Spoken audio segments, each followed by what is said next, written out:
So with that, I will leave you with Aaron and his presentation, creating lip syncs for your characters in Moho. Thank you so much.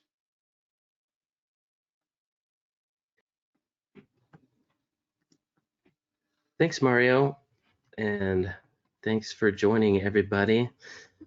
I think everybody probably knows what we're talking about when we say lip syncing for animation, but just for fun, here's a public domain clip. Hey, there's something awfully screwy going on around here. So when we're talking about synchronizing a character's mouth with the actor's vocal performance, that's what we're talking about when we say lip sync. And a good place to start if you want to do lip sync for your characters is probably to find some reference on the internet. And one of my favorite ones to use is by an animator from the early days named Preston Blair. He created an animation book that I grew up looking at. And if you just search for Preston Blair mouth shapes, you'll find this image that shows the different shapes that you'll want your character's mouth to use when you're synchronizing to speech. And this is in English, but obviously, you know, there's going to be a similar set of mouth shapes, whatever language you're working with. And you can always adapt things to your own liking. But this is kind of the starting point that I have always worked from when animating lip sync. The only thing that I think is missing from Preston Blair's set, you can see he has the vowels A, E, O, U, and he's got different consonants here. The one that is missing is a TH with the tongue between the teeth. So I add that one when I'm doing mouth states for lip sync. And there are different ways to approach this, and probably the most common one with a character rig is to pre-draw mouth states just exactly how you want them. And in Moho, that'll mean creating a switch set, and you can use the switch selection here to visually choose different mouth states. You can see this character's quite simple, but I thought that would be good to keep it simple for today. When I create mouth states, I name them according to the letters that they are used for when synchronizing with speech. So it makes it easy for me to know which one I want to select from the list. You can see that the closed mouth is also the state that you want to use for letters like M and B and P. And then we've got S with the teeth together, etc. And this is one way to construct a character's mouth, and you can switch between those mouth shapes in sync with your audio. But I want to show you a different approach today, because this one might be the most obvious. But something that I like to do sometimes is create a more dynamic mouth where you can adjust like how open the mouth is and how wide it is, and the frown and smile all independently. And in the case of frowning and smiling, if you use the switch method that I just showed you, you'll have to create a whole different set of mouths for smiling or neutral or frowning. But with this dynamic setup, you can do that on the fly, as it were. So let's start by creating a basic mouth shape, and we'll just use an oval to start. Make sure it's centered and give it kind of an inner mouth color, whatever seems appropriate to you. And what I do is adjust the corners of the mouth to be at 0 curvature, so that when I move the other points in the mouth, it can give us a nice sharp smile or frown with those corners. And then this is going to serve as the mask for the rest of the mouth layers. You can see I've created ahead of time these 4 different layers, including the base mouth. So let's create a tongue also, another oval, and we'll make it a little lighter color. And just some really simple teeth. We'll make them perfect white because she has good oral hygiene. And some upper teeth. And we've got a really simple mouth here. And it looks like I've already got my masking turned on, set to reveal all. And then this bottom mouth layer is set to clear the mask and add this layer to it. So, and I believe I'm also excluding the strokes so that the inner mouth isn't revealed by the strokes. So now we've got a basic mouth setup with very, very few points in these shapes, so that we have as little to deal with as possible. And we've got the inner mouth masked. Then if I'm going to create a dynamic mouth on a character, what I'll want to do is let's start with opening and closing the mouth. And I've added these bones over here ahead of time and named them. You can see this one's called mouth open. And let's make it a smart bone dial, and the default settings should be fine. And let's make sure our interpolation is set to linear when we're editing in a smart action. And you can see the mouth open dial is all the way to the left, so that will be closed. And what we can do in this case on frame 100 is nudge these points together until they're closed. So we've got, I'm going to change this interpolation to linear also. So we've got the smooth opening and closing. And then let's take a look at the second mouth open action that was created when we made that into a smart bone dial.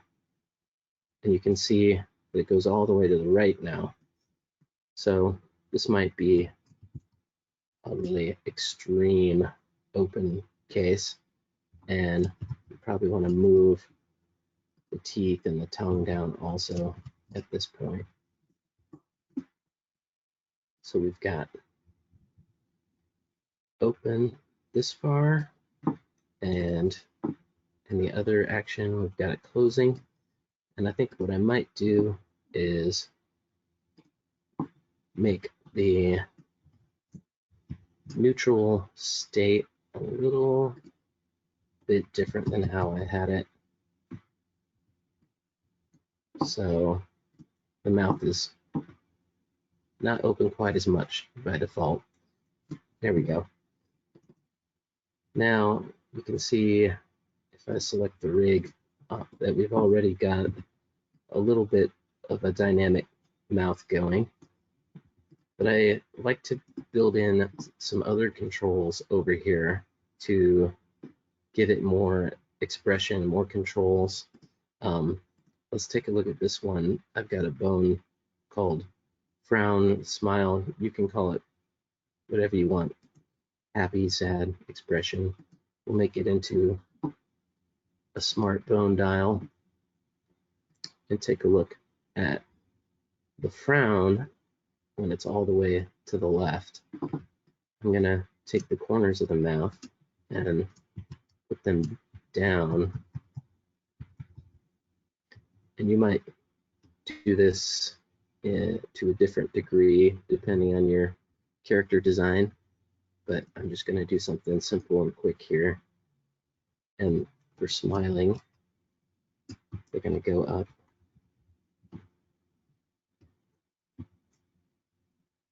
So because I made this mouth design so simple, that's what allows these smart actions to interact and blend together nicely. You know, if it was a really complicated artwork, then this wouldn't work so well. It would become unwieldy pretty quickly.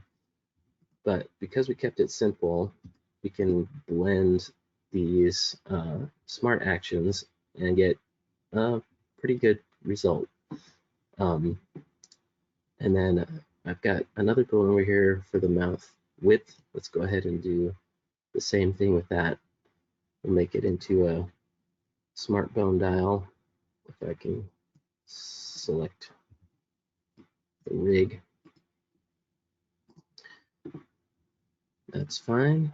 And so when it's all the way to the left, that will be our minimum width. So I'm going to go ahead and move the corners of the mouth together, and I don't know, let's go really extreme. We'll make it really narrow. And then you can see in this other smart action, mouth width 2, it goes all the way to the right, and that will be the widest that the mouth can get. And we'll just nudge these out a little bit. Now, if I was building a full rig to completion on things like the mouth open, I would probably want to have the head shape animate a little bit too at the most extreme point. And maybe I'll just do that a little bit. So you can see that her jaw is coming down when the mouth opens. Let's see what we've got so far now. So we've got the frown and smile. We've got the mouth, which can close and open, and the width can change. So if you want to manually control your character's mouth, you could do quite a bit of lip sync just with these dials. One other thing that I like to do, which I'll do real quickly right now, is build in a mouth tilt into a character, because I find that asymmetry is both more interesting and more natural looking. So, and you can, you know, do a lot of expression with your characters if you have asymmetrical facial expressions. I think they look better and feel more handmade, hand-drawn. So I'm just going to go ahead and put a 15-degree rotation at each extreme here so that we can do things like this.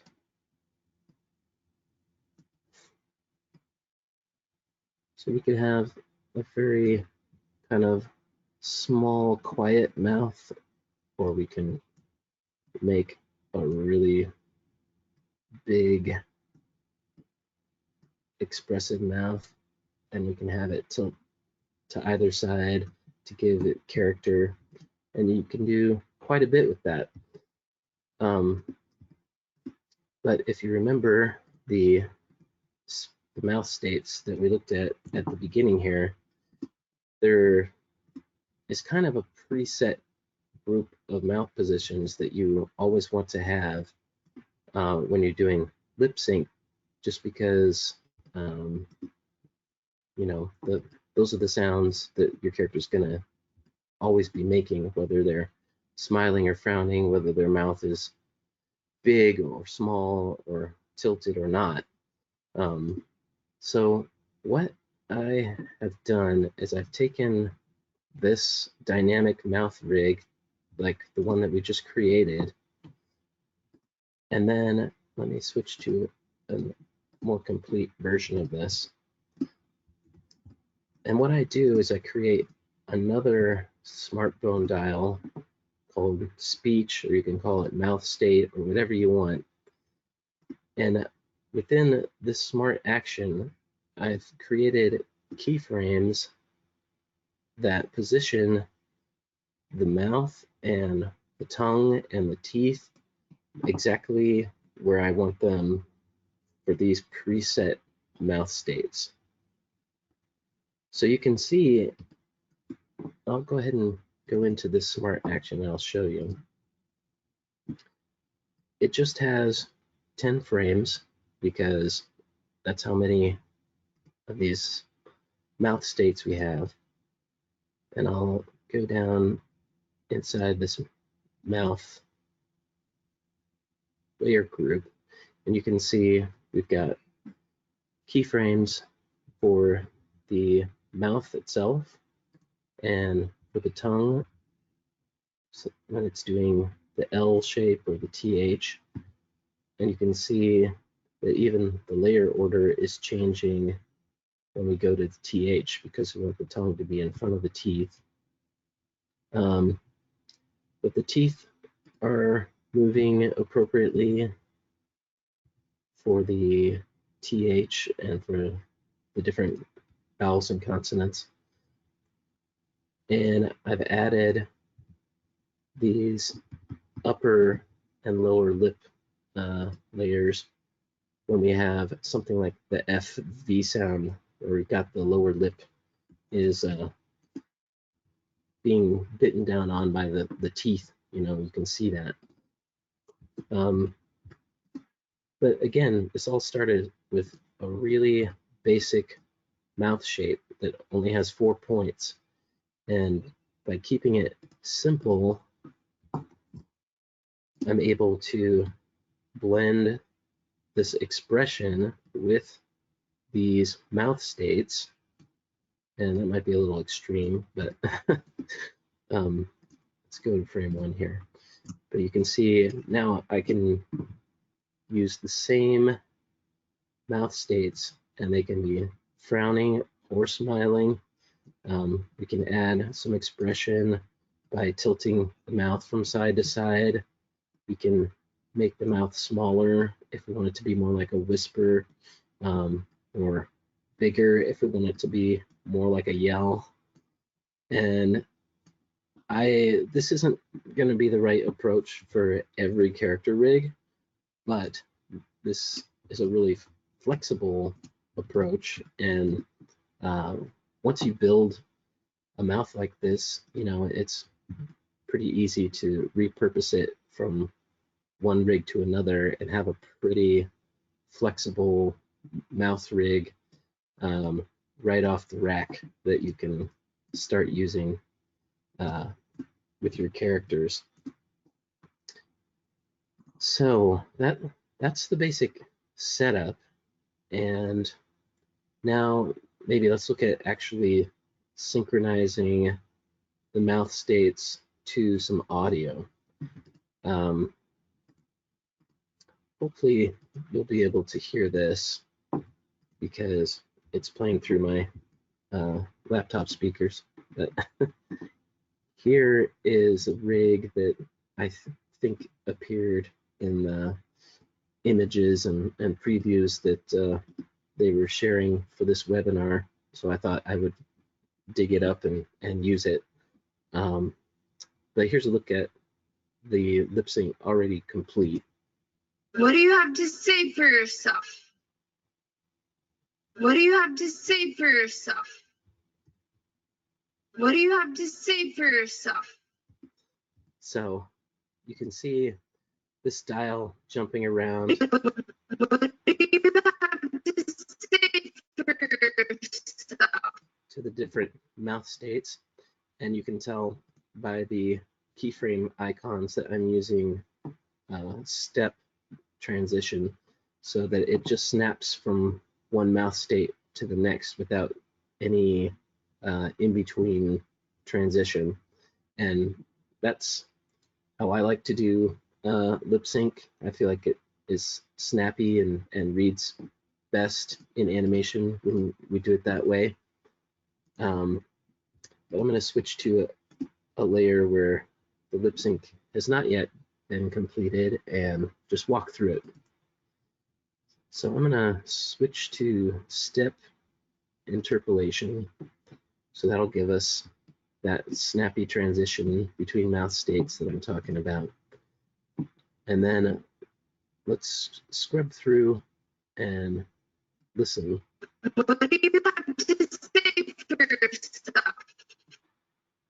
So I like to, when I'm doing lip sync, since I've already got all these states set up, is I just like to, you know, think through the phrase in my head and just quickly block into place the mouth positions that I think we're going to need.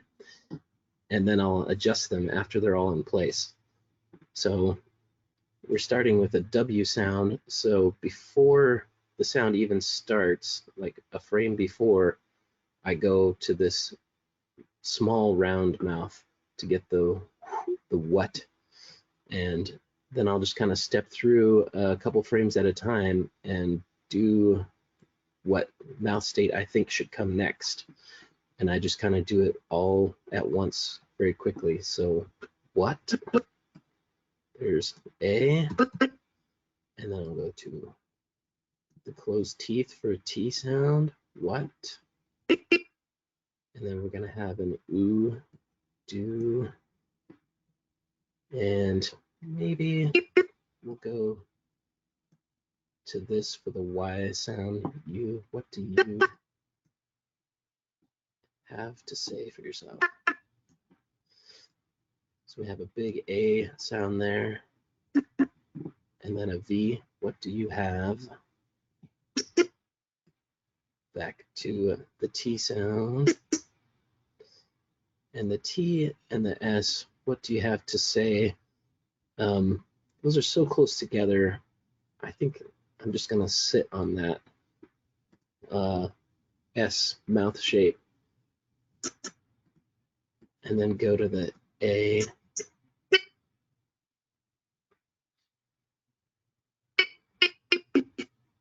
I'm going to go back to the F. 4.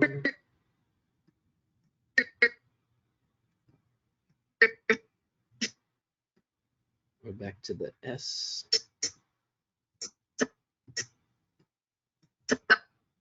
E and an L.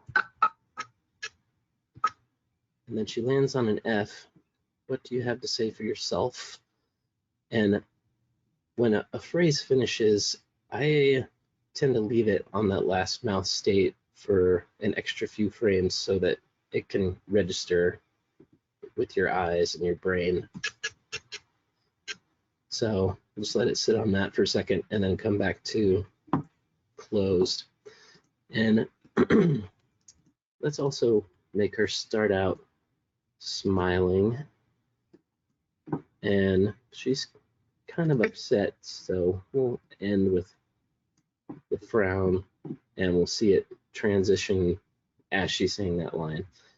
So let's see how good of a job I did just kind of freehanding it. What do you have to say for yourself? It's pretty close.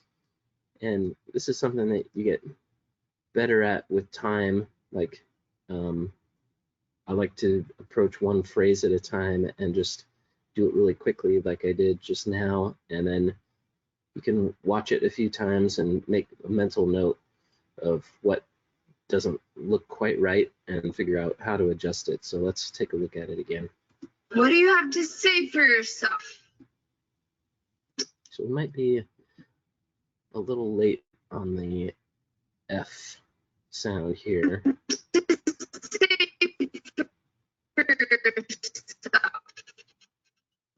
Yeah, I think I like it.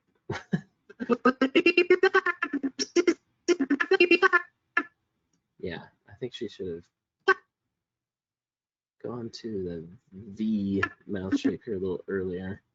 So let's select that, and I don't know. Yeah, I'm gonna move all of these up one frame.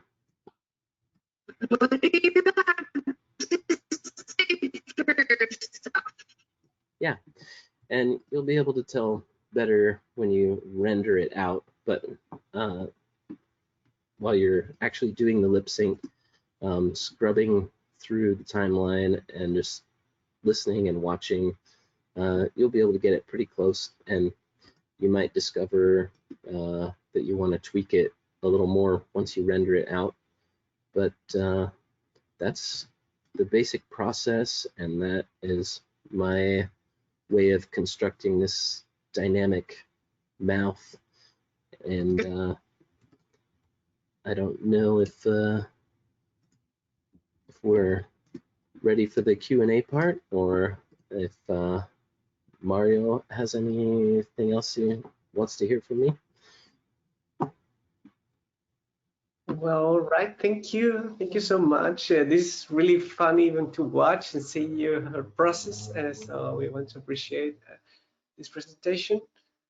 We have a few questions. Because we have some time. What's the difference between creating a normal smartphone and doing it with the Make Smartphone dial menu?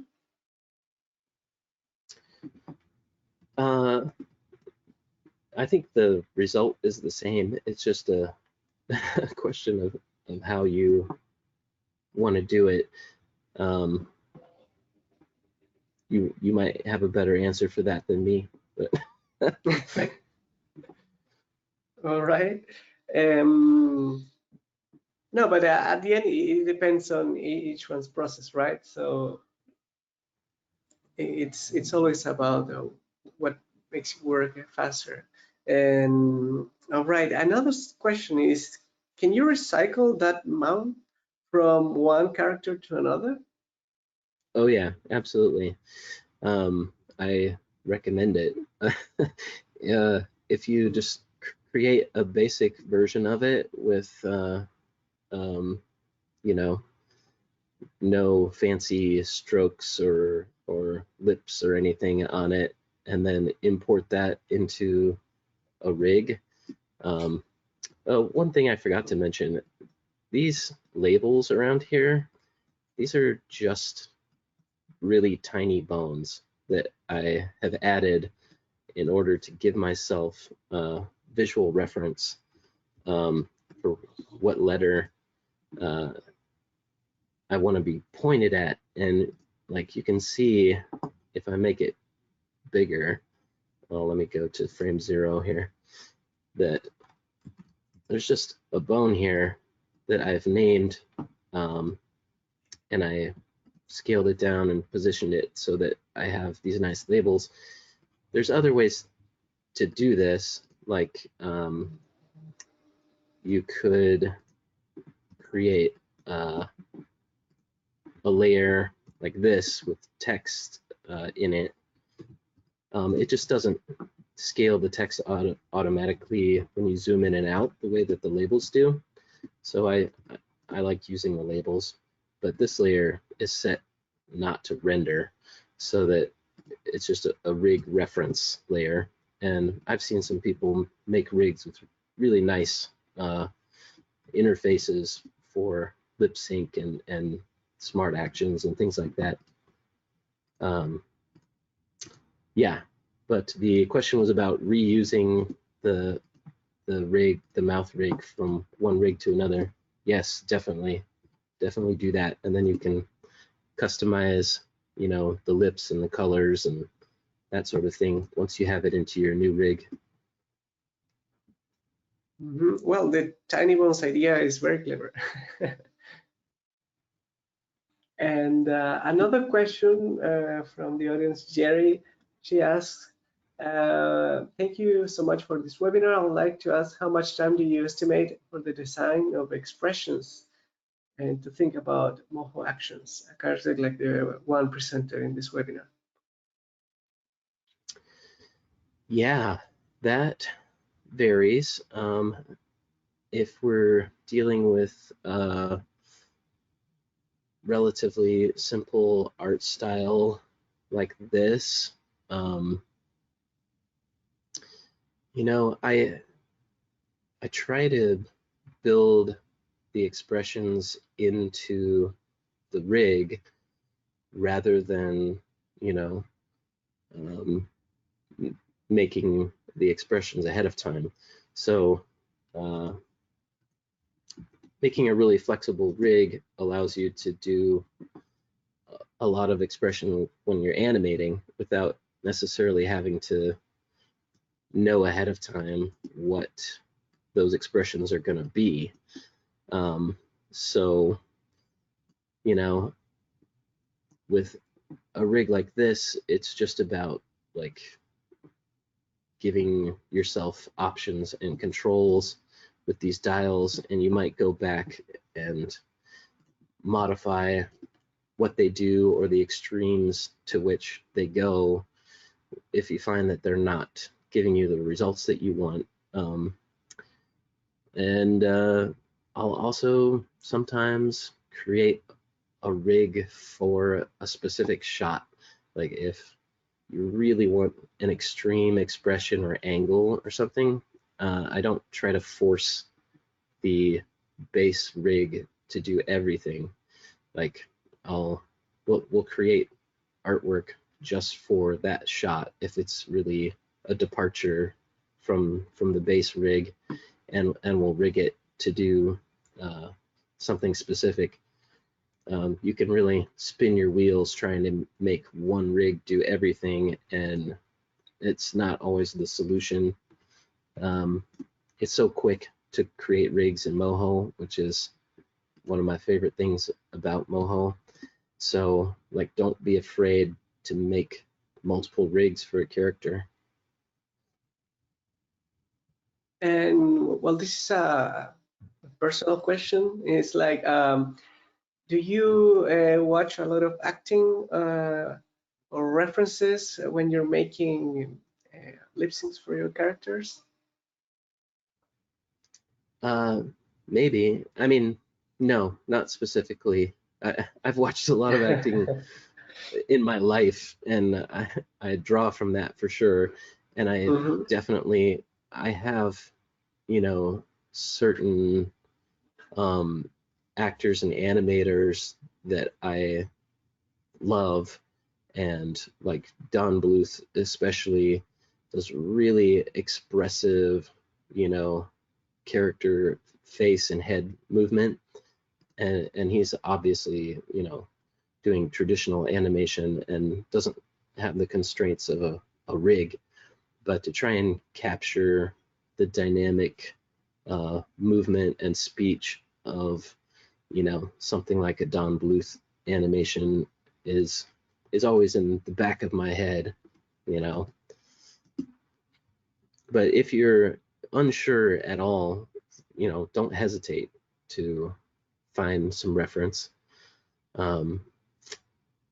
It's also easy to go down a rabbit hole and waste a lot of time trying to find a reference when you could just go with your gut. And It's how you do? find How a do you balance. decide? And how do you decide to move the body of the character while doing the lip sync? Is it a secondary movement that you worry about? It's probably more about the overall effect. So it could be, you know, if the mood of the character is really obvious to you, like they're angry, then, you know, the body pose could be the first thing that you do. If your character is just having a conversation, then maybe it wouldn't be as obvious what the body should be doing. Then, you know, you just think about what looks natural. You know, how would this, you know, person communicate? Would they gesture with their hands? And you know, just try to. There are different approaches to that. Some people like to do a real pose to pose approach where you know, are in one position and you snap to another one and then hold that for a few seconds and then snap to another one. And there are people and projects where, you know, you want to have more continual movement where it feels more like real life, constant movement. And it's just a question of the style and the project. If you aren't sure what to do, start simple. If you have a million keyframes, you're probably making it too complicated. Like just start simple, and you'll learn how to add little details that make it better as you go.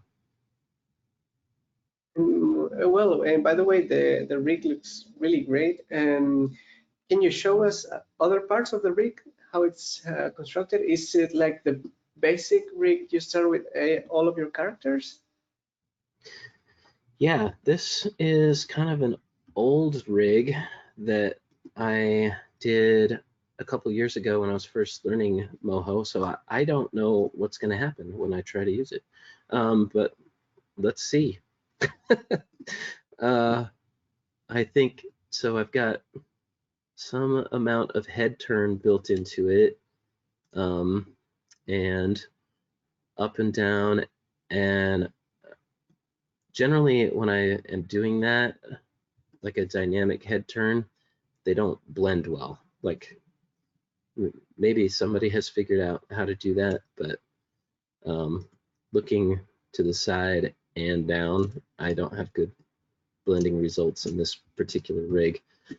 But I think everything here is pretty basic. You probably, if you're, you know, watching this tutorial, you probably already thought about eye rigs with masking, very similar to what we did with the mouth. And this is just the eyebrows. They're not doing a whole lot.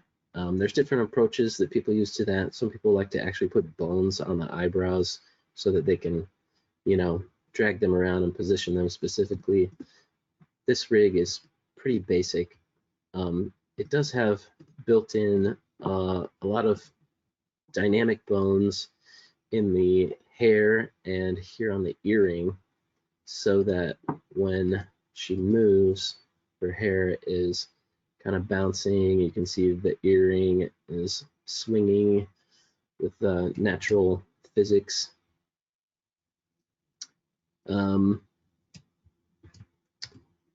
Yeah, this, again, I built this one a long time ago and just kind of dug it up to use for this tutorial today. But she's got, you know, target bones on her legs so that her feet are planted firmly. and you can see that the feet have an independent angle so that they remain oriented towards the ground. You can see the independent angle is checked there so that when the legs move, her feet stay oriented towards the ground. And I guess we have separate upper and lower body turns built in. I found that to be a useful technique. Yeah, if you want, I could open up a more recent, maybe more complicated rig. All right. And in the meantime, we want to thank everyone who is joining us today. And as many of you asked, this webinar is being recorded and will be uploaded to our YouTube channel. So if there's anything you missed, you can rewatch it again. Yeah, so here are some rigs from our upcoming short films, and this one might be too complicated, but this is what he does. He has got, you know, this cloak that has foreground and background elements and some dynamic bones that cause it to move naturally. He also has 3D hands, which is not something that I often do, but his hands are made up of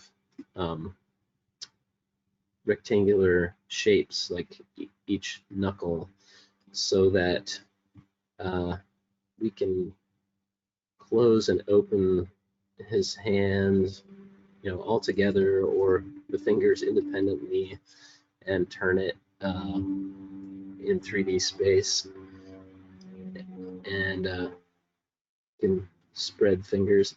So yeah, the hands are kind of a complex feature on this rig, but you can see he also has his hat tilts forward and back in 3D space and has some built-in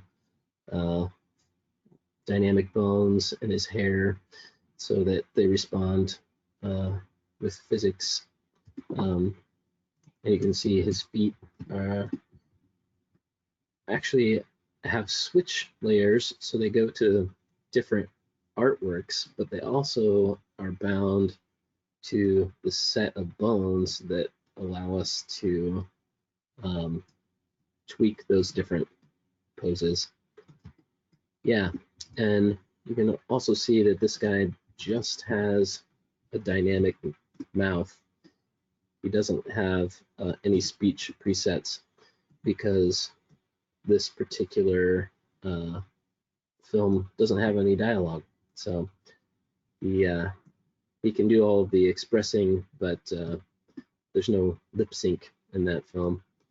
And that's the case with this guy too. He doesn't ever have lip sync, but he's got, you can see he has all the mouth expression built in. And again, I think he's got some, yeah, I don't know what else is interesting about this rig. He's got some built-in calf and thigh turning so that his legs can look like they're turned appropriately one direction or another, and yeah. And Aaron, that hand was really astonishing. Can you show us a little bit how did you set up the 3D hands? Yeah, it was a headache, but let's take a look. So yeah, so you can see he has a dynamic hand, and then he also has like a switch hand with different artworks built into it, and depending on the circumstances, we might use one or the other. So within the dynamic hand group, you can see we've got palm, thumb, and 4 fingers. And then within each of these finger groups, we've got different subgroups, including, in this case, the base of the finger, and then the tip includes both the middle knuckle and the actual fingertip. And each of these is, let me see, I feel like, yeah, so these are, some of them are set to a lathe 3D layer. Because the character design is strokeless, we're able to get away with, combining extruded and lathe 3D and have them kind of blend together, sufficiently that they look like they're a single shape. And then you can see also that the palm of the hand has, these lines and a little bit of shading built in, so that when we turn the hand around or close it, there's some kind of signal, whether we're looking at the front or the back of the hand, right? So yeah, and that 3D, so it's created inside Moho. Right? It is. This is all created. How can you create 3D in Moho? Just for the audience to. Right. So we just create a basic vector shape for the thumb, let's say. So this is just a plain old simple vector shape, and then once we've created that, then we go to extrude, and we've got the shading, we got all the edges turned off and the shading set to none, so it's just going to be a solid color, and it's going to be extruded out to give it some depth, right? So you can see when I rotate it in 3D space, and now it has some depth. And that's really awesome. Impressive. And we scaled it to be an appropriate amount of depth. And then these smart bone actions all simply pivot the different joints on different axes. So if we want to close the thumb, we can do that. Or if we want to close the hand altogether, then this smart bone action just has keyframes for all of the fingers. Yeah, it was time consuming, but an experiment that I wanted to do in this rig, and it was kind of fun. And in the scene with that character in particular that we saw in the trailer, did you use a 3D object for the cannon? For the camera? Sorry, what was the question? If oh, the canyon. Yeah, canyon. Sorry. So let's see. We tried a lot of different things, and I don't remember what we ended up doing necessarily, but let me show you one of the things that we tried. So you can see this is an overhead version of that character, different rig. And then we have like a foreground that includes this ledge and this bridge. And then we have a background that is this chasm down below. And the background is attached to a mesh layer in order to warp it. And as we move across, we're using the mesh warp to create a 3D look to this canyon. Yeah, it's subtle, But yeah, that's one of the cool things we can do with Moho, by going to image and attaching it to a mesh layer that allows us to actually distort the canyon underneath and make it do this 3D effect. That's really awesome. Yeah. Yep, we're always experimenting with stuff like that and trying to find good uses for it. Mm-hmm. No, we move a bit from the main subject, but we really appreciate that you're sharing these things with us. I know this is a project that has seen the light yet, but thank you. One quick question from Cynthia: do you keep a mirror in your workspace when lip syncing? I do not, but I definitely have animator friends who do, and I frequently find myself taking on the expression of whatever I'm animating. You can't help it. It's only human, and it's a good idea to have a mirror, especially if you're, just learning and wanting to figure out, what things should look like in your drawing as compared to real life. So don't be embarrassed to use a mirror. Mm-hmm. And one last question. Let me check it. Once the character is done, do you also animate the points or only the bones? I try to make the rig do as much as possible so that I'm not manually adjusting things. That said, you could also create a completely different kind of mouth rig where it's set up to operate by dragging bones around instead of using these dials that give us preset results. And I encourage people to experiment with both and see what works for them. And I always end up making some fine adjustments at some point in a project. So that's going to happen sometimes, but try to make your rig do what you want it to do first.